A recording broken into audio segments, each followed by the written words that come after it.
기획 업무에 적용하기 위한 실전 기법을 공부해 보도록 하겠습니다.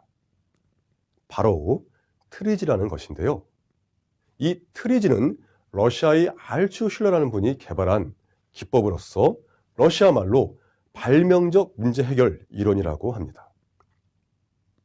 서로 다른 산업 분야에서 비슷한 해결책이 반복적으로 사용한다는 것에 착안하여 20만 건의 특허를 조사한 후 정립한 이론입니다.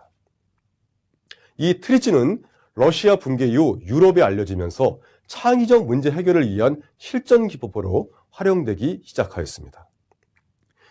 이 트리지에서 가장 중요한 개념은 해결하기 어려운 문제에 대해 불가능이라는 표현 대신에 모순이라는 단어를 사용한다는 것입니다. 이것은 문제를 바라보는 기본적인 생각이 해결할 수밖에 없는 대상이라는 것입니다. 그럼 이 트리지에서 말하는 모순이라는 것은 어떠한 의미일까요? 트리지에서 정의한 모순의 의미는 동시에 도달할 수 없는 두 가지 상충되는 특성이라고 합니다. 말이 좀 어려운데요. 모순적 상황에는 어떠한 것이 있는지 한번 살펴보겠습니다. 앞에서 우리는 창의적 사고 예로 굽어지는 빨대를 돌아보았습니다. 누워있는 아픈 아이에게 물을 먹여야 하는 엄마가 겪은 모순적 상황은 바로 빨대는 먹기 편하도록 꼿꼿해야 한다. 다른 상황과 반대로 동시에 누워서 마실 때는 물이 흐르지 않도록 부드러워야 한다는 것이었습니다. 다시 말씀드리자면 빨대는 꼿꼿하면서도 부드러워야 한다는, 휘어져야 한다는 것이 상호 모순적인 그러한 상황이라는 것입니다. 모순적 상황에 대해 몇 가지 예를 더 들어보겠습니다. 자동차의 경우는 출력이 좋으면서 연비도 좋아야 한다. 이며 TV의 경우에는 화면은 크면서 하지만 반면에 전기는 조금 들어야 한다는 것이고, 아파트의 경우에는 집은 크면서 하지만 가격은 매우 저렴해야 한다는 등 우리들의 실생활에서 모순적인 상황은 너무나 많습니다. 예시에서 보셨듯이 모순이라는 상황은 어떻게 보면 앞뒤가 전혀 안 맞는 그런 상황입니다. 이제 이 트리지에서 말하는 모순적 상황이라는 것이 어떠한 것인지 이해가 되셨습니까? 이런 모순적 상황을 이해하고 결국 해결해 나가기 위한 것이 바로 기획이라는 것이죠. 그럼 다시 트리지로 돌아와서 모순적 상황을 좀 더 자세히 이야기해 보도록 하겠습니다. 20만 건의 다양한 특허를 분석한 알츠슐러는 누가 봐도 창의적이라고 인정되는 특허들의 공통된 특징을 발견하였습니다. 그것은 문제로 인식된 것을 극복의 대상으로 보고 창의적 활동을 통해 모순을 제거하면 발명과 혁신이 일어난다는 것입니다.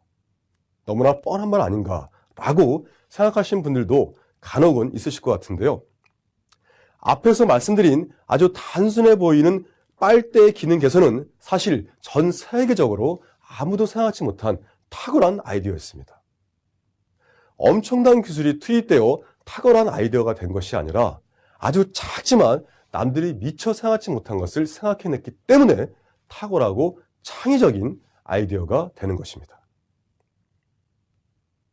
이와 같이 이 트리지에서는 모순에 대해 크게 두 가지로 구분하고 있습니다. 먼저 기술적인 모순은 두 개의 성격이 부딪히는 그러한 모순을 말합니다. 쉽게 말씀드리면 어느 하나가 좋아지면 반대로 다른 하나는 안 좋아지는 것을 의미합니다. 앞에서 모순의 예로 들었던 자동차의 연비와 출력이 이해하기 쉬운 가장 대표적인 예였는데요. 연비가 좋아지면 출력은 낮아지고 반면에 연비가 나빠지면 출력은 높아진다는 자동차의 기본적인 특성이 이러한 기술적인 모순에 해당하는 것입니다. 이어서 물리적인 모순이란 어느 하나가 이래야 하고 또 저래야 하는 것을 의미합니다. 예를 들어 앞에서 설명드린 빨대의 예가 이 물리적인 모순의 대표적인 사례인데요. 빨대는 꼿꼿하면서도 동시에 부드러워야 한다는 그러한 상반된 그리고 상호 보충적인 그러한 모순을 갖고 있는 것입니다. 트리지에서는 물리적 모순과 기술적인 모순에 대해 각각 다른 해결 방법을 제시하고 있습니다. 우리가 일반적으로 알고 있는 트리지의 창의적 해결 방법이라는 것이 바로 지금 보고 계시는 분할, 추출, 차별화 등을 말하는 것입니다. 일반 서점에 많은 책들이 모순에 대한 개념 없이 해결 방법에만 그렇게 집중한 경우가 많은데요. 이것은 아주 잘못된 것입니다. 트리지 발상법의 핵심은 이 모순에 대한 개념이라는 것이 가장 중요하다는 것을 꼭 이해해 주시기 바랍니다.